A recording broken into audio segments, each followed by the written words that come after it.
diversity in those cultures shape the strength and fabric of this country.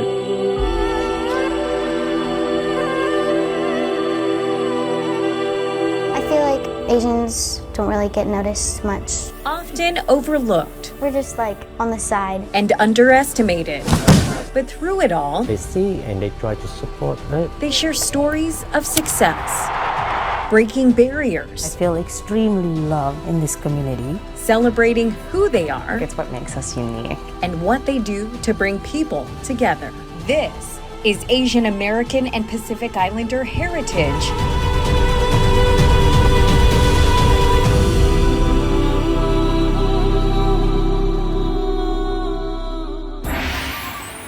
This is a special edition of Chris 6 News, celebrating the heritage of Asian Americans and Pacific Islanders. Now your host, Michelle Lorenzo.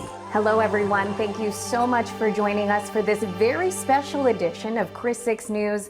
I'm Michelle Lorenzo here at the Texas State Museum of Asian Cultures. It's the only Asian museum in the South. We're here celebrating Asian American and Pacific Islander Heritage Month, honoring the culture and contributions of the AAPI community. Now, here in the Coastal Bend, our team has been working hard to share stories that have gone untold for quite some time. Before we get to those stories, we first want to acknowledge the challenges that Asian communities face that aren't always noticed. Research from the University of Utah Health attributes some of those challenges to the model minority myth, a term that commonly describes a stereotype of Asian Americans. It portrays Asians as highly successful people who don't need help, are quiet, law-abiding citizens, and are naturally gifted. But that stereotype could mean issues surrounding the AAPI community may become invisible, like discrimination and economic disparities. In fact, according to the Pew Research Center, Asians have the biggest gap in income inequality. They also found in a poll that a majority of Asian Americans say discrimination is a major problem in their community and racial issues they face get little attention. Now, a way to change that may be on the political front, but as our Iran Hami shows us, AAPI representation lacks there too. Seeing that representation is really, really important. With such a small percentage of the Corpus Christi community being of Asian American or Pacific Islander descent, it goes unnoticed how little that community is represented. That's not the case in other parts of Texas. Nicolette Ardiente with Asian Texans for Justice says AAPI representation is growing. We're really excited that, this past legislative session, we have more AAPI folks that are serving at the state legislature. Asian Texans for Justice is a statewide nonpartisan nonprofit that connects Asian Texans to civic power. It was founded in 2021 following the spa shootings in Atlanta. A group of Asian Texans came together to figure out how to give themselves a voice and prevent something like that from happening again. Ardiente notes that the African American and Latinx communities have found ways to stand up for themselves, but says that hasn't happened for the AAPI community yet. It's that mobilizing aspect to the AAPI community that has never been done before. Because we've been left out for so long, we have to do this work even stronger and more thoughtful to represent our communities better. Another point Ardiente makes is that of the 1.9 million AAPI Texans, some come from countries where they can't get as involved in their government or community. So cultural education is a big challenge. Ardiente says representation is important because right now, very few are advocating for AAPI people for what they care about, like healthcare and accurate AAPI history taught in school. It starts with breaking down the language barrier. For example, language accessibility while voting. Language accessibility, I feel, is always going to be the first and foremost pillar to what comes next, because how else will folks feel invested in the community that they're in, where English may not be their first language? So how are they building up AAPI Texans to be more involved? Asian Texans for Justice stand on 4 pillars: traditional civic engagement, coalition building or connecting AAPI people to each other, state government and Board of Education advocacy, and lastly, youth leadership and development. They've accomplished that last pillar by establishing an Asian American Studies program in schools outside Austin. They also started a fellowship program for 16 to 24-year-olds to be community leaders. What started as us advocating for Asian American studies has now blossomed these young folks to start doing advocacy work in their own capacities, wherever the breeze takes them. Asian Texans for Justice haven't had any outreach in Corpus Christi just yet, but there are plans to work with students at UTRGV in the coming months. If you're part of the AAPI community and this has resonated with you, Ardiente says this starts with a conversation. Spark up a conversation at your religious establishment or a cultural event, because that is the toughest part. Reporting in Corpus Christi, Aaron Hammy, Chris 6 News. Thank you, Aaron. Now listen to this. According to the U.S. Census, by 2050, the AAPI population is expected to take up 9.7% of the total U.S. population. That's more than 40 million people. But right now, more than 20 million people identify themselves as AAPI, making up only 6.2% of the population. But even though the Coastal Bend has a relatively small percentage of Asian Americans and Pacific Islanders, their impacts are great and could be seen for generations to come. I've just had the biggest obsession with teeth. 16-year-old Mila Lanterman is proof that our differences can make us interesting and unique. I'll wear teeth earrings or hair clips. But our similarities also have a special power. So were you born here? I was born in America, yes. In Texas or? In Nevada. Oh my gosh, me too. That kind of familiarity can make us feel comfortable with a total stranger, as if we're at home. We're in Nevada. The Reno, Fallon area. I was in Reno too. It's crazy. Yeah, small world. I met someone who's also from the Nevada area too. And yes, she's Filipino too. Mila now lives in Rockport and says she doesn't commonly meet people with a similar background, especially when she's at school. Her father is Hispanic and her mother is Filipino. The data even backs up her experience. The 2023 census shows that 26% of Rockport's population is of Hispanic or Latino descent. 8.6% of the population is mixed with 2 or more races, and less than 1% are Asian American. I'm the only Asian in most of my classes, pretty much all of my classes, yes. Except for her class with Joshua Nguyen. The Vietnamese Mexican American teaches at Rockport Fulton High School. So remember, you want a positive? Mila is in Joshua's maritime program. He launched the concept a couple of years ago. We learn water safety, what to do when you're in danger on the water. I learned how to drive a boat and a jet ski, and Mr. Wen helped me get my boater safety license. This is probably one of the most classes I've learned the most in, actually. The program is designed to give students a head start in their careers. I can be excited for them and with them. Yeah, like I know that I've succeeded. And that measure of success is where, I find my, this is what I want to do. Granted, Mila is still deciding what she wants to do after high school. Some things that do interest me are cosmetology and dentistry. But with a role model and leader like Joshua, maritime has become something she wants to keep in mind. He is so supportive. Like every time I run into an obstacle, it's almost like he has an answer for everything. I look up to him, how strong he is, strong-minded, strong-willed, how he gets through things like teaching, and how he kind of sees the world. It also helps that their mixed heritage collides. After all, studies reveal the important role teachers play in cross-cultural classroom interactions. The Center for American Progress says representation matters because when students see educators who share their cultural background, it can positively impact their sense of belonging and motivation to learn. When I was first introducing myself and I got comfortable in his classes was food. Like my birthday was coming up and I was like, I really want lumpia right now. And he's like, lumpia?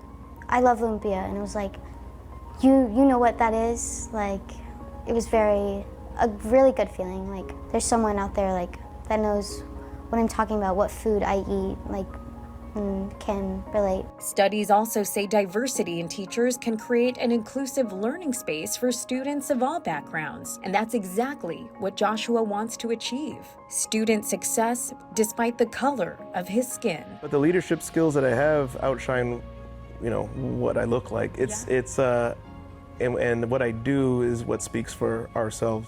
Now, Nguyen and his family have a pretty interesting background in Rockport. So make sure you join us on Veterans in Focus on Tuesday, May 28th, to see how his family's history influenced his career in education and in the military. That's going to be at 6 and 10 o'clock in the evening. So you might have noticed a lot of Asian products and services dominate the beauty industry, from skincare and makeup to even nails.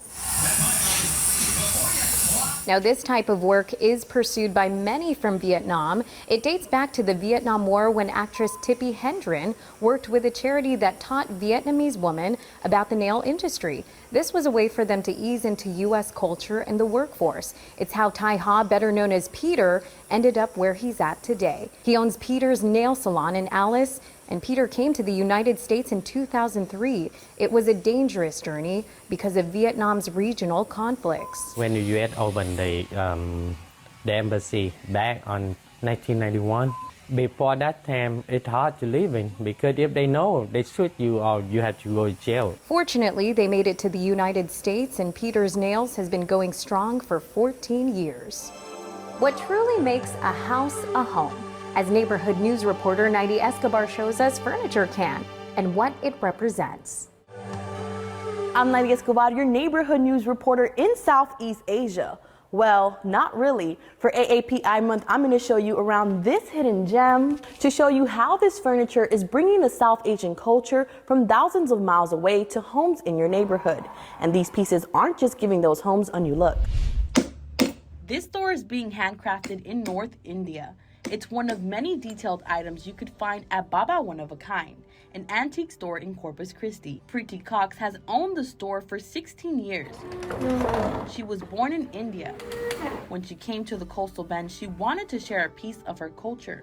She says Southeast Asia is vibrant, rich in history and art, with its paintings, sculptures, and architecture. I have this really strong belief that you should really love the place you live or places you live and make it a little better. And so to me, starting Baba was adding that culture, the craftsmanship, the carvings, all kind of things that are different that we didn't have in the community. Preeti handpicks every single item that's featured in her store. It's a process, right? For me, I travel to all these countries. We curate, we source. So Baba is like really not just India. I go to Indonesia, I go to Turkey, a little bit of Morocco. I might be going to some other parts of Middle East later. Each piece isn't just beautiful. They have meanings behind them. When the brides would get married, they will take all their clothing, their jewelry, all their belongings in this chest to go to their new married home. So basically like a hope chest. This piece is over 200 years old, and it's one of the oldest pieces in her store. He was saying that this was like from a mansion or something? Old Haveli.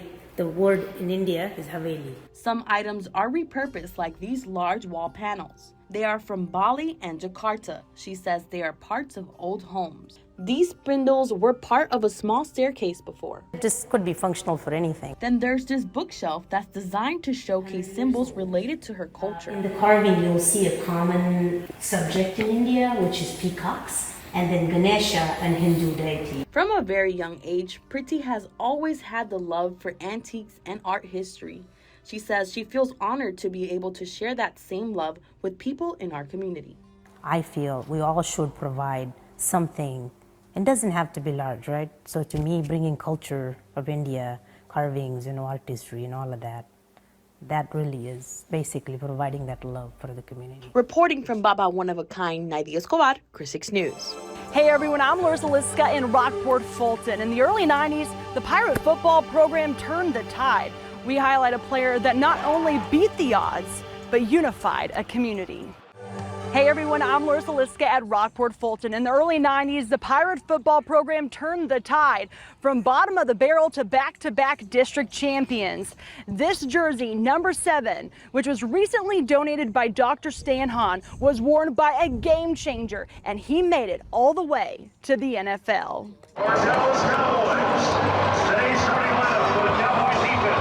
I just remember being in college, hearing about him against Taft, and those were games that he's just knocking people to the ground left and right. Or like broke someone's leg or something. I don't know if that's true, but just being like known for being his like nephew, that set a lot of expectations on me. How everybody just came together and how a sport really changed a whole community. When we started, it was a group of scrappy little kids, young men playing. There was Hispanics, blacks, whites, and Vietnamese.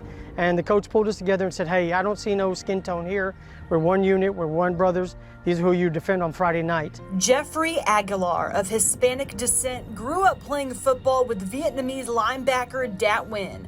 The future star never played sports until 7th grade after Cliff Davis, a persistent coach, convinced the 5'9", 170-pound kid to join the team. We were never introduced to sports early on, meaning in our culture, it's all about work, school, and have a living, because nobody really played sports in Vietnam.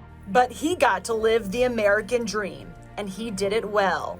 Dat ended his senior season at Rockport Fulton with 188 tackles, the 30th best prospect in Texas. It did bring the community together because everybody wanted to come see this kid play. But it was not always a win for the Nguyen's. Dat's parents were refugees from Binh Da, Vietnam. His father, Ho, and mother, Tam, took their family and fled their home April 25th, 1975. Tam was pregnant with Dat as they barely escaped North Vietnamese troops before the fall of Saigon. I just remember my parents packing us up in the middle of the night. There's 5 of us. Mom was pregnant. And as we were leaving, we saw some light come to the boat, and it was actually the bomb chasing us. They were shooting bombs at our boats, and that was the most scariest. His family survived, arriving at Fort Chaffee, Arkansas's refugee center, where Dat was born. There were hundreds of thousands, millions of Vietnamese American kids that came over during the war, the 21 year of war. Why did God choose me to do what I did? To come to America, play the America sport, play for the America's team. You know what I mean? I played for Texas A&M. Run a Chick-fil-A, like what in the world? What kind of life you got here? Unlike most in his family, Dat did not want to be a shrimper. He found his passion on the football field, paving the way for generations to come, including his nephew, Jake Lee, who is graduating from London. I just started, whenever I first played in 7th grade, I just fell in love with the game. And then I just started putting in the work every day after school. The same work ethic his uncle developed in high school and perfected at the college level. Even 26 years later, Nguyen remains Texas A&M's all-time leading tackler with 517. He was then selected in the 1999 NFL Draft by Dallas. It was amazing because to see your little brother on the field in a pro game, it's the feeling's fantastic. You're just like, wow. Nguyen led the Cowboys in tackles 3 of his 7 seasons before retiring in 2006 from injuries. Everybody has embraced this, and that's what's so nice about, I guess, living in America. I feel like as long as you work hard, you do good, and you help people, and you build a community, and you help a community, and everybody's just a family. Since retiring from football, Nguyen has received many accolades, including being named to the Rockport Sports Hall of Fame, the Texas High School Football Hall of Fame, and the College Football Hall of Fame. And as of 2024, Nguyen is still the only full Vietnamese athlete to have played in the NFL. I'm Larissa Liska, Chris 6 Sports. When you think about sharing culture, a lot of things may come to mind, right? But food may be on top of that list. Well, coming up, Sunrise anchors Javier Guerra and Taylor Alanis will take us on a culinary experience, giving us a taste of Asia. You know what a dumpling is, right? That popular Asian dish. Well, Javier Guerra and Taylor Alanis actually tried making them from scratch for us, and they'll also show us a thing or two about how they differ for each region. It gives me a lot of pride that a lot of people want to learn how to make dumplings, want to learn how to make lumpia, because that means they're also open to adding that into their culture. Noemi Medrano knows a thing or two about Chinese dumplings. I do semi-private cooking classes. Giving us a lesson in cooking, the staple seen across Asian countries. The broad definition of dumplings is basically any type of dough that is wrapped around a filling. Medrano says the filling and flavor could be anything, meat, veggies, savory, or sweet. I used to do this with my grandma. Well, with tortillas. With right? tortillas, for sure. And anything could be a dumpling. A ravioli is a dumpling, right? An empanada is a dumpling. If you're open to it, and you let yourself taste without any judgment, you're actually in for a journey. A culinary journey that Medrano began at a very young age. I was born in the Philippines, but my childhood was a little bit of, here and there, because I also grew up in Mozambique in Africa. Place it in the middle of your palm. Her family traveling the world. And that really opened up my palate. Medrano says her adventures continued into her adulthood. I lived and worked in China for 11 years. You had a lot of different restaurants with dumplings that have very unique regional flavors to them. And you have the grandmother at the back just folding dumplings all day, every day. So now this is a more traditional looking dumpling. That's the one we recognize. Right. Each family with a signature technique. To have their own folds, have their own filling, they have their own dipping sauces. Bringing them together. Our love language is really food. Hoping the family recipes will be passed down. Connecting the older generation with the younger generation. So it's all about creating those elements, putting all those elements together. Medrano is bringing the flavors of Asia to the coastal Bend through her business, Mimi Kitchen Boss. Ooh. Yes. A taste we couldn't resist ourselves. You left your filling. That's really good. Oh my gosh. It's a great vehicle for people to open their palate, and it's a great vehicle for them to open themselves to other cultures as well, particularly Asian cultures. Helping people here experience a culture more similar than different to our own. Embraced with love, family, and food. I am honored and humbled to be part of that journey for people that want to learn a little bit more about Asian cuisine. In the kitchen, Taylor Alanis. Javier Guerra. Chris 6 News.